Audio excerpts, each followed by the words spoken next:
Halo, selamat sore teman-teman. Selamat sore juga netizen yang sekarang sedang menyaksikan live Instagram Radio El Sinta ya. Hari ini saya live dari rumah. Apa kabar teman-teman? Karena memang sekarang lagi menjalankan tugas di rumah. Saya di kamar nih, jadi nggak pakai masker nggak apa-apa ya, karena nggak ada orang lain di kamar nih. Selamat sore buat Rezamin 90, buat Amrin 26, Hadi Paulus juga selamat sore, Arya Haryanto, halo. Ada banyak sekali nih yang sudah ikutan gabung. Selamat sore, bagaimana kabarnya teman-teman sore hari ini nih? Di Jakarta kayaknya di mana-mana jalanan macet ya, karena banyak sekali demo nih. Wah, demo katanya menolak RUU Cipta Kerja. Semoga tetap hati-hati teman-teman ya, tetap jaga jarak, tetap jauhi kerumunan, pakai masker di tempat umum, dan juga ya sebisa mungkin kita jaga diri kita lah. Jangan sampai justru kita nggak ikut demo, tapi kita justru nantinya jadi terdampak, entah itu karena pas kebetulan ada yang rusuh atau apa, kan kita nggak tahu ya, itu yang tidak kita harapkan ya. Nah, teman-teman juga mungkin yang sekarang sedang menjalani aktivitas bekerja dari rumah, terus merasa kayaknya sudah mulai bosan gitu ya, sudah mulai capek menjalani aktivitas pekerjaan yang itu-itu aja gitu. Nah, mungkin juga boleh mendengarkan obrolan saya nih sore hari ini dengan seorang dokter yang luar biasa. Dr. Debrina Dewi adalah dokter relawan COVID-19 yang bertugas di Rumah Sakit Darurat Wisma Atlet Kemayoran. Ada Rezamin 90 mantau demo nasional. Wah, mantap. Hati-hati ya. Info MPR DPR macet nggak ya? Wah, kayaknya macet tuh. Ya. Terhubung dengan Dr. Debrina. Kita tunggu join dokternya ya. Halo. Yes. Selamat sore dokter. Sore. Oh, baru selesai tugas nih? Enggak, ini masih di rumah sakit malah. Masih di rumah sakit? Oh, mantap. Iya. Oke. Tapi sehat dokter ya? Sehat, alhamdulillah sehat. Saya tuh paling seneng kalau ngeliat dokter Debrina tuh senyumnya kayaknya nggak pernah lepas tuh. Apa emang udah settingannya begitu, mukanya senyum terus gitu ya? Mau capek, mau apa, senyum terus udah ya? settingan. Udah settingan. Nanti kalau aku marah-marah dikomplainin ya kan, dibilangin apa nih dokternya marah-marah gitu kan. Iya. Dokter yang lain boleh marah-marah ya, tapi kalau dokter Debrina jangan ya. Oke. Ngomong-ngomong gimana sekarang situasi sekarang di Wisma Atlet ya dok ya? Ya, sekarang aku di Medistra. Di Wisma Atlet itu aku emang tim dokter yang pertama di sana. Salah satu yang pertama, tim relawan ya. Jadi kan di Wisma Atlet itu ada nggak dua sih, tapi ada beberapa pihak kan. Kebanyakan dipegang sama TNI. Tim dokternya awalnya itu dari tim dokter TNI aja. Terus yang polisi kayaknya belakangan baru datang. Nah, tim dokter TNI sama tim dokter relawan dari ID. Nah, aku yang dari ID, yang emang pertama ke sana sih, pas itu. Ibaratnya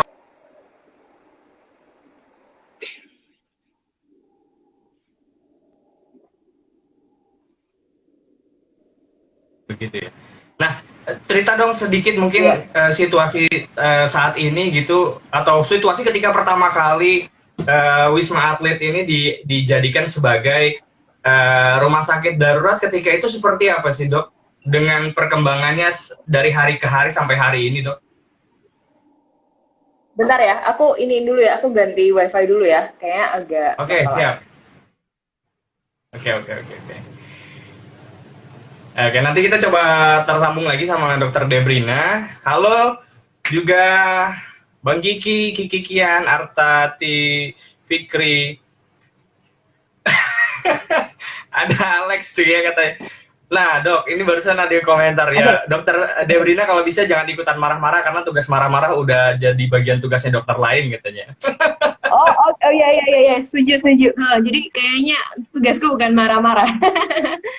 Kayaknya nggak bisa dilihat tuh, kalau aku marah mah diketawain orang lain. Tapi ya udah. Makanya marah sambil senyum tuh gimana caranya gitu ya kan, susah kayaknya ya.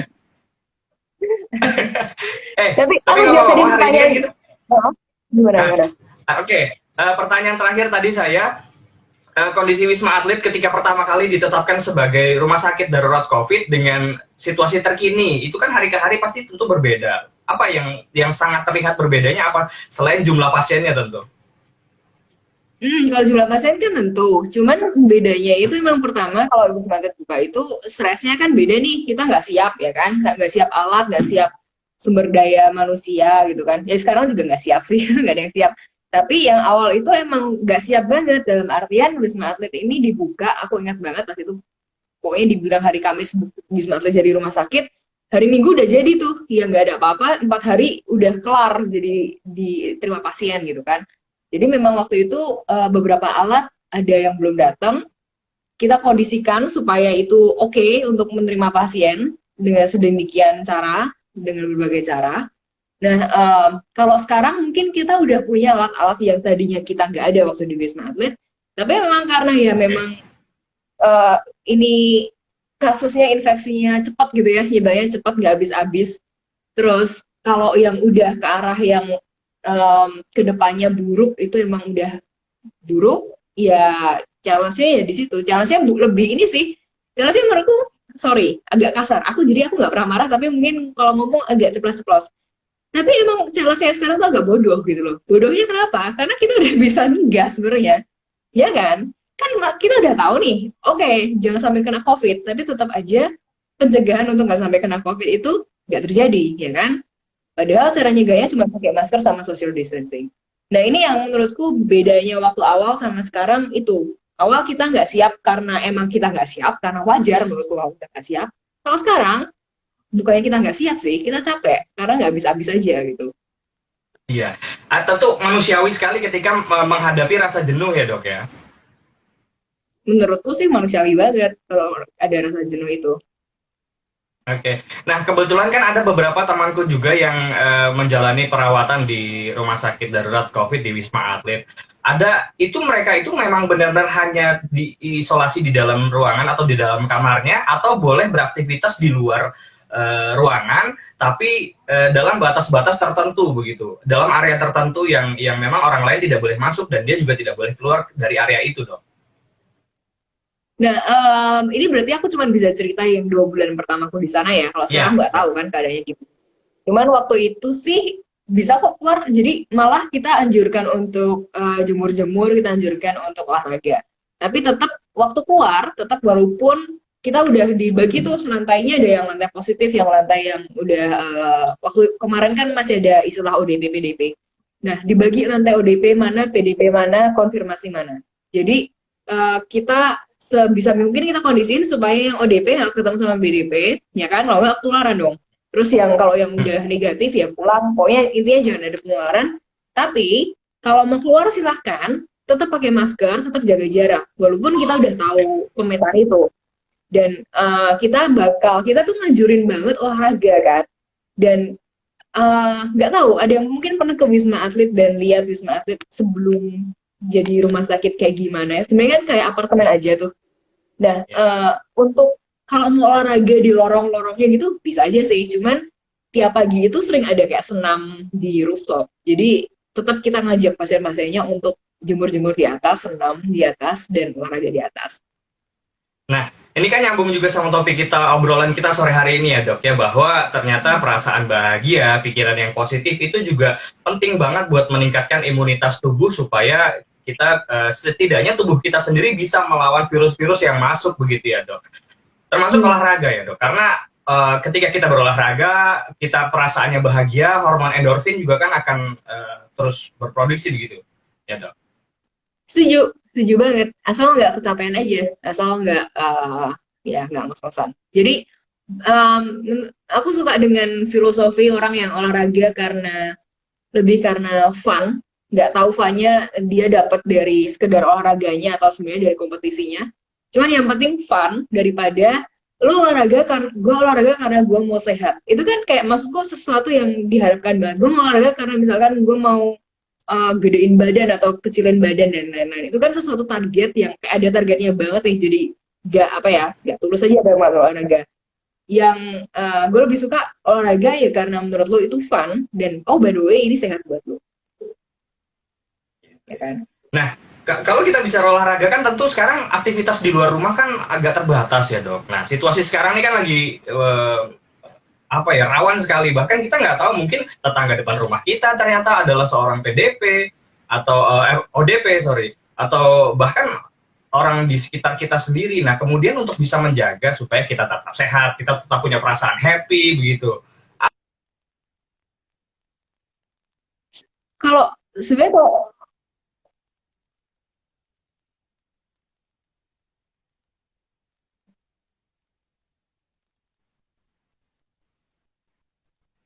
Ya. sorry putus Halo. tadi pertanyaannya apa? Ya, apa yang kemudian disarankan oleh dokter kepada para pasien nih supaya perasaan bahagia itu tetap bisa terjaga di tengah situasi yang ya tentu tidak menyenangkan. Iya, kalau itu sih aku nggak tahu juga. Tapi kan ya namanya harus positive thinking dan harus be happy. Menurutku itu dari orangnya sendiri ya. Kita sebagai, bagi aku sebagai medis yang sebenarnya nggak punya keahlian mungkin atau lebih nggak ahli dalam menasehati pasien gimana caranya supaya happy, trik-triknya gimana. Maksudku itu sesuatu yang kalau kita bisa nemuin diri kita sendiri dulu, kita bakal lebih tahu gimana untuk happy. Sesuatu yang kayak susah untuk digandeng dari orang dari luar. Kayak harus dapat dari dirinya sendiri, baru tahu, baru bisa ngeklop nih sama gandengan orang lain gitu kan. Tapi tetap itu tadi yang balik lagi ke poin yang tadi aku bilang, apapun yang dilakuin, contohnya olahraga, contohnya misalkan jemur-jemur atau apa kayak yang lain, minum jamu kayak atau apapun itu, ya apapun yang dipercaya akan efektif untuk menangkal COVID gitu ya. Kalau melakukannya nggak dengan happy, nggak dengan tulus, nggak dengan yang kayak oh gue melakukan ini karena gue percaya ini bakal efektif, ya menurutku bakal sama aja, itu nggak bakal bikin jiwa kita senang gitu loh. Jadi fokus aja ke apa yang kita tahu ini bakal waktu kita menjalankan ini kita oke dengan ini gitu. Jadi jangan sampai kita kalau bahasa Jawanya ngoyo-ngoyo olahraga terus kena COVID terus marah-marah.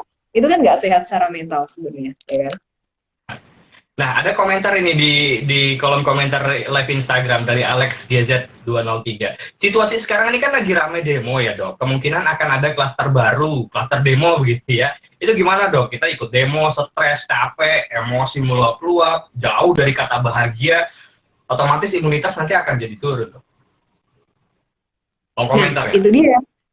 Ya, itu dia. Makanya aku bilang apapun yang dilakukan, kalau misalkan itu nggak bikin happy, ya jangan lakukan. Siapa tahu yang ternyata yang demo mereka happy dengan mereka demo. Ningkatin imunitas dong kalau mereka demo, mereka happy.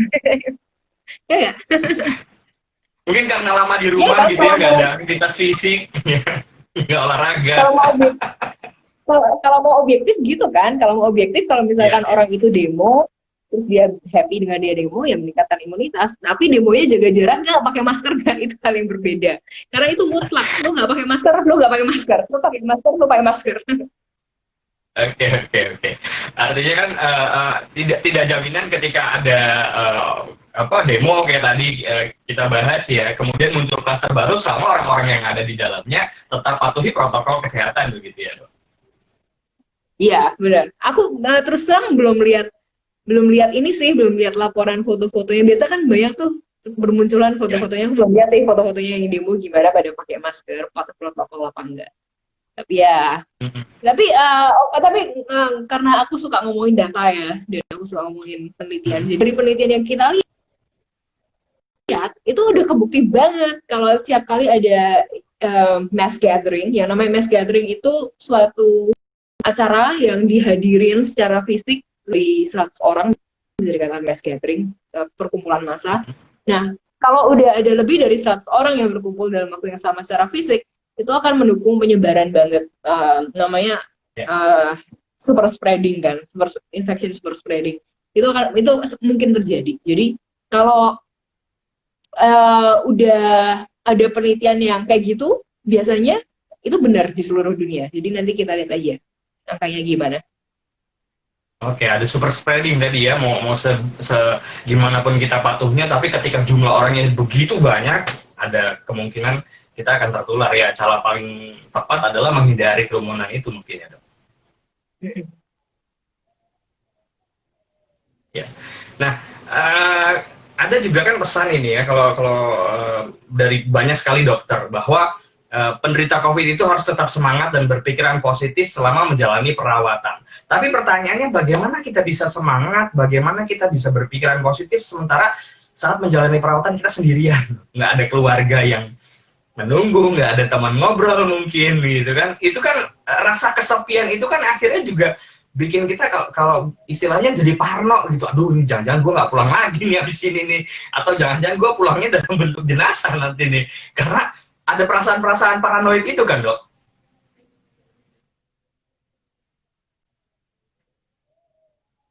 Iya. Halo. Wah, sambungan internet kita terputus nih kayaknya sama Dokter Debrina nih. Oke. Kita masih coba terhubung lagi ya, teman-teman. Mudah-mudahan bisa nyambung lagi nih. Masih loading. Wah, terputus. Oke.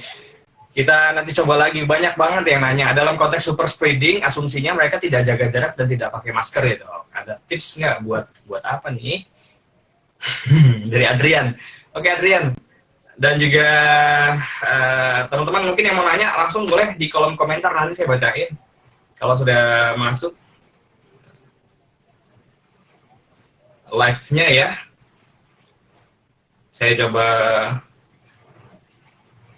WA lagi nih, mana sudah masuk belum ya, Dokter Debrina ya.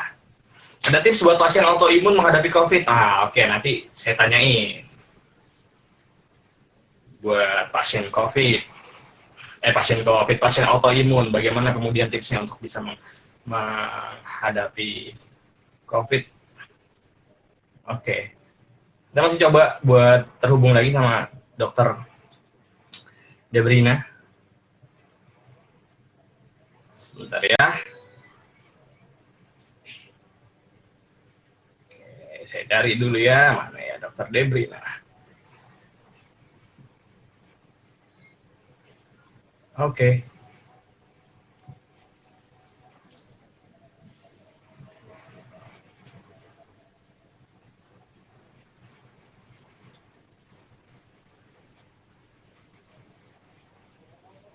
Kita coba lagi buat nyambung sama Dokter Debrina. Sip.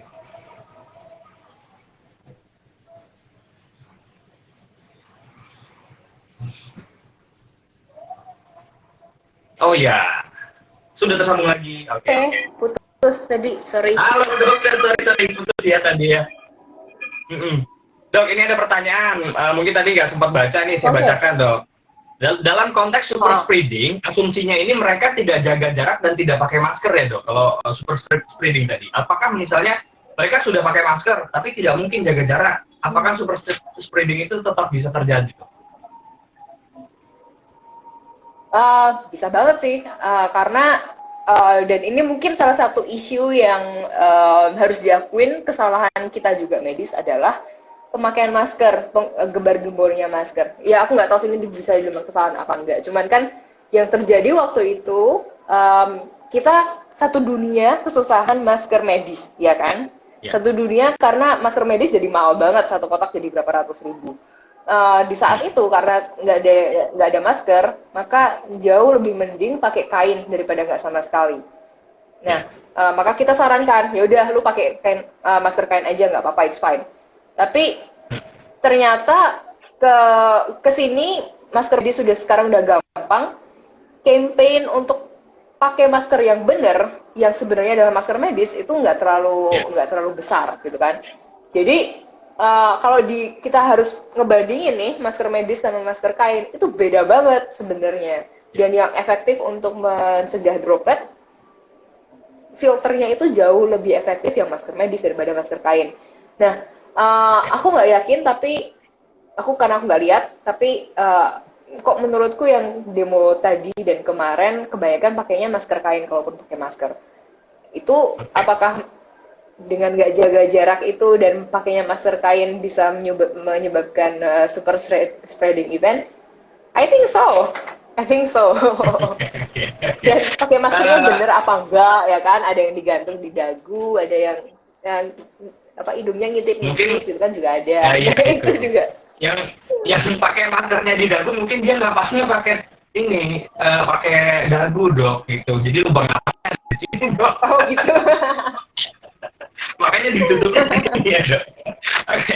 Nah, ada pertanyaan dari Adi ya dok. Bener.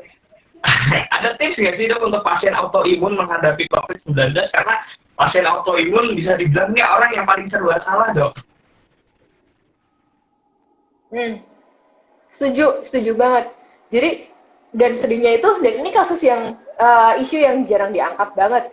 Karena gini, pasien autoimun itu pasien yang dengan keadaan khusus yang membutuhkan obat-obatan khusus juga. Obat-obatannya udah mahal, susah carinya, dan kadang-kadang jadi butuh ekstra protokol, ekstra measures untuk pasien-pasien ini gitu kan. Karena ada COVID, semua perhatian jadi tiba-tiba langsung semuanya ke COVID. Nah, obat-obatan yang tadinya dipakai untuk pasien-pasien autoimun sekarang mungkin jadi agak-agak susah dicari gara-gara COVID-19 ini. Terus yang lainnya juga pasien autoimun kan dengan keadaannya kalau kena COVID-19 itu jadi suatu komorbiditas atau penyakit penyerta yang kalau kena ada kemungkinan jadi parahnya lumayan mengerikan gitu. Jadi memang sedih sih. Salah satu cara yang paling bisa aku bilang efektif ya cegah supaya nggak kena COVID-19. Dan kalau kita lihat dari data, yang paling oke untuk mencegah penularan cuman pakai masker sama jaga jarak sama ya sering-sering jaga hygiene, itu aja. Saranku tuh, aku sampai bosen ngomongnya, karena saranku sama terus dari dulu. Saya kan aku nggak kreatif, tapi beneran cuma itu aja. Jadi 3M itu memang bisa dibilang core-nya ya dari segala macam upaya penanganan atau pencegahan COVID, 3M itu yang jadi core-nya ya dok ya? Iya, nggak ada yang lain. Aku nggak bisa ya itu. Aku berharap aku tuh kreatif gitu kan. Tiap kali ditanyain apa sarannya, aku bakal mengatakan hal yang berbeda. Tapi enggak. Saranku akan sama aja, pakai masker, jaga jarak, sama sering-sering jaga hygiene. Oke, dok, mungkin ada pandangan dari dokter bagi orang-orang yang merasa COVID itu nggak ada gitu. COVID itu ya COVID nothing lah gitu, nggak ada yang namanya COVID. Apa yang mungkin pengen disampaikan oleh seorang dokter Debrina Dewi ini kepada orang-orang ini? Ya bebas aja sih kalau mau ngomong nggak ada, karena ya gimana, kan nggak mungkin gue ajak mereka ke zona merah ya kan. Ya mau gimana kalau mereka, karena susah, karena itu namanya kepercayaan. Ya namanya kepercayaan itu kita nggak bisa ngomong gitu aja terus orang itu langsung percaya, ya kan. Sorry to say, ini mungkin agak sensitif, tapi sama juga kayak agama. Kalau orang yang percaya dengan misalkan nih aku ngomong yang ekstrim ya, ada Tuhan nggak ada Tuhan, kan nggak bisa kita ngomong Tuhan itu ada kalau mereka percaya nggak ada, ya kan. Namanya kepercayaan itu kan orang-orang yang benar-benar harus diperlihatkan dulu, baru dia benar-benar percaya. Dan nggak fair kalau aku terus-terusan juga ngomong lu harus percaya, karena aku tiap hari ketemu pasien COVID gitu, mereka nggak. Jadi ya itu tadi, nggak fair untuk aku menuntut mereka untuk paham dan bisa berempati, karena empati itu harus ada lihat. Bisa berempati seperti aku ke pasien COVID-19 gitu loh. Nah, juga sekarang yang menjadi kekhawatiran masyarakat adalah stigma dok. Stigma dari para pasien COVID yang sudah dinyatakan sembuh, atau bahkan yang dulu statusnya hanya PDP, ternyata kemudian negatif, tapi kembali ke masyarakat, stigma itu sudah menempel dok. Gimana dok?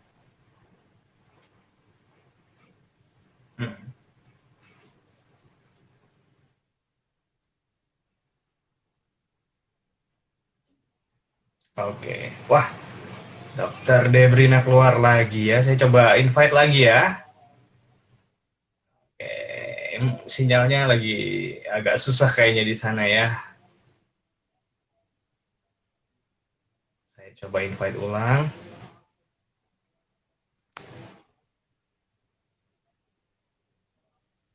Iya.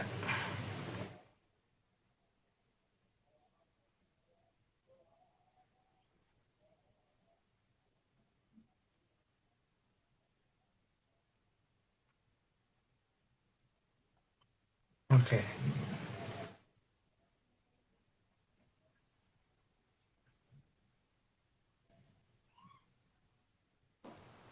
Oke, wah putus lagi Iya, nih. sorry. Mungkin ini terakhir dok.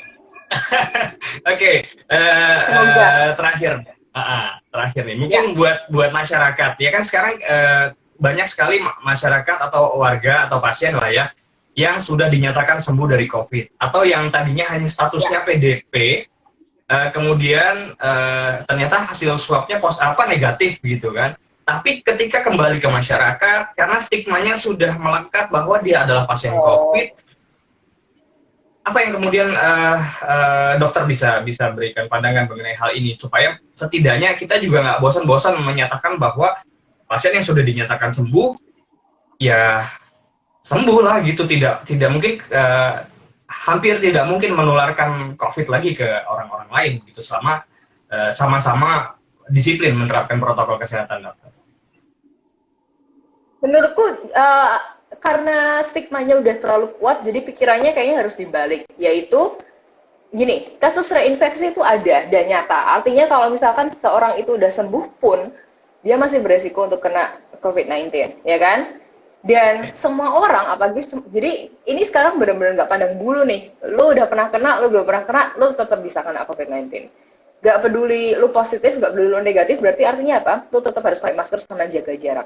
Nggak ada yang lain, ya kan? Jadi kalau kita paham betul dengan tendensi virus ini untuk bisa menginfeksi siapapun itu tanpa pandang bulu, harusnya stigma itu nggak ada dong, ya kan? Karena ya nggak peduli lagi nggak peduli udah sembuh atau belum, udah negatif atau masih positif, city value-nya berapa nggak peduli itu. Kalau sekarang terlihat ada kasus reinfeksi ya siapapun bisa kena.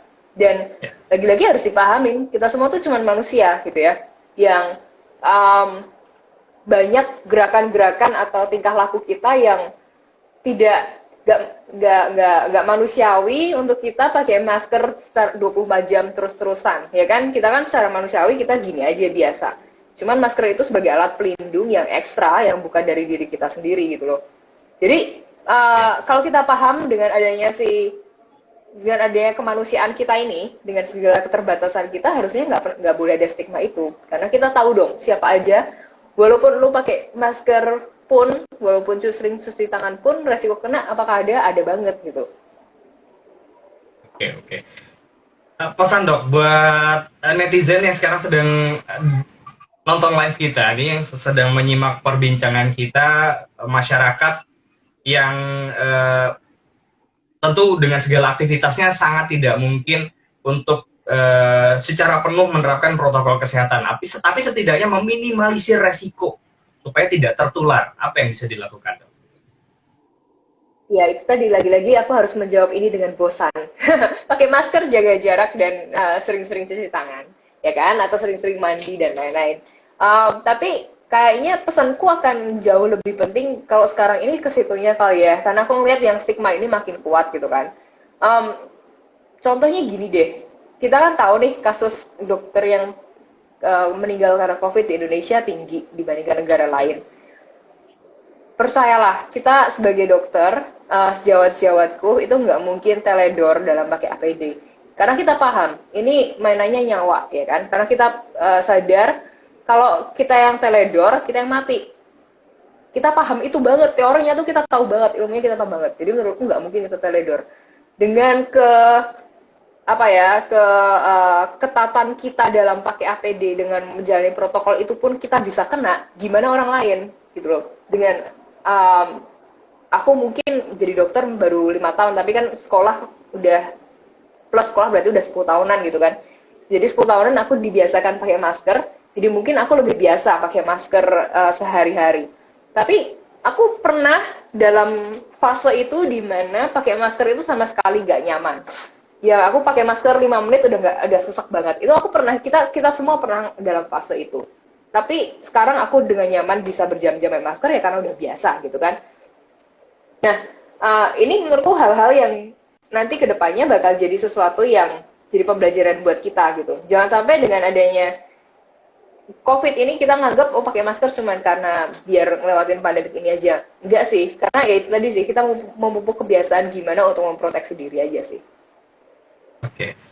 Mungkin ada yang juga ingin disampaikan kepada orang-orang yang pernah menjadi pasiennya Dr. Debri dan juga kepada keluarganya. Ada yang ingin disampaikan kepada mereka selama mungkin interaksi saat menjalani perawatan yang paling berkesan begitu. Pesan-pesan atau kesan-kesan, sorry tadi aku kesan-kesan. Oh, kesan ya. Kesan pas menjalani perawatan ya. Sebenarnya aku agak sebel dalam masa pandemi ini karena dalam ketemu pasien itu aku nggak bisa langsung ketemu. Maksudnya pasien itu nggak pernah kenal aku nggak pernah sepenuhnya kenal mereka karena kan pakai APD kan. Jadi nggak dapet tuh personal touch-nya ke pasien yang aku suka banget. Kalau aku lagi lihat pasien tuh aku suka being personal with them. Cuman itu nggak dapet. Jadi sayangnya nggak ada di situ. Tapi tiap kali aku ngelihat pasien yang udah lama banget dirawat gitu, nggak negatif, akhirnya dia bisa pulang, itu luar biasa menyenangkan. Karena mereka juga akan seneng banget gitu kan, dari yang udah isolasi mandiri lama, tiba-tiba harus bisa pulang gitu, itu mereka seneng banget. Yang lain sih, ini sih, kalau lagi, ini zaman-zaman waktu awal ya, waktu di Wisma Atlet yang isolasi mandirinya pada lama, dan mereka suka cerita kangen rumah, kangen hal-hal yang sepele, yang kayaknya gue kalau di rumah gue nggak bakal memperindahkan hal ini, tapi pas mereka cerita ke kita semua, mereka menceritakan hal-hal yang sepele itu jadi pelajaran sendiri aja, ya kan? Hal apa yang mungkin paling berkesan cerita dari pasien? Ada satu nggak cerita yang paling berkesan dari pasien? Cerita yang pasien cerita ke gue berarti? Atau pasien cerita ke dokter? Simpel kok, dia cuma nunjukin makanan-makanan yang jadi anaknya, mereka berdua suka masak nih, anak dan ibu, mereka berdua suka masak, anaknya tuh mereka sering masak bareng, terus karena si pasien ini tahu aku juga suka masak, jadi kita ngobrol tentang makanan, dan si ibu ini nunjukin foto-foto makanan yang anaknya bikin tiap hari, hanya untuk ngasih tahu, "Mah, gue hari ini masak ini. Hari ini masak ini, gak ada komunikasi itu gitu aja udah kayak yang, wih, kok lucu." Priceless ya dok ya? Iya. Oke. Dr. Debri, terima kasih sekali atas waktunya bersama dengan Elsinta sore hari ini. Sayang sekali waktu kita terbatas, tapi mungkin nanti di kesempatan lain kita akan ngobrol lebih banyak lagi. Seru banget ngobrol sama Dr. Debri, kayaknya setengah jam nggak cukup nih, mesti lebih banyak lagi. Tapi sayang waktu kita terbatas. Terima kasih sekali lagi atas kesediaannya sharing bersama dengan Elsinta. Sehat selalu, apapun tugasnya, apapun tantangannya, semoga bisa dihadapi dengan besar hati dan juga semoga dilindungi Tuhan. Terima kasih sekali lagi. Salam untuk rekan-rekan sejawat dokter yang menangani COVID-19. Pasti belum pada pulang semuanya kok ini. Ya udah. Oke, dadah. Stay semuanya. Ya, itu tadi pendengar dan juga netizen yang sekarang sedang menyaksikan live Instagram kita bersama dengan Dr. Debrina. Ya, bahwa bahagia dan juga pikiran positif itu penting sekali untuk bisa menjaga kita tetap sehat, menjaga kita tetap dalam kondisi prima, tubuh kita menghadapi apapun penyakit yang mungkin bisa datang. Kita akan ketemu lagi di InStock episode berikutnya, InStock edisi berikutnya dengan narasumber juga yang berbeda yang tentunya tidak kalah menarik. Follow akun Instagram @radioelsinta @Elsinta News and Talk untuk mendapatkan informasi terkini dan juga update-update seputar penanganan COVID-19 di tanah air. Saya Arif Budiman yang siaran dari rumah sore hari ini pamit. Selamat sore, assalamualaikum warahmatullahi wabarakatuh.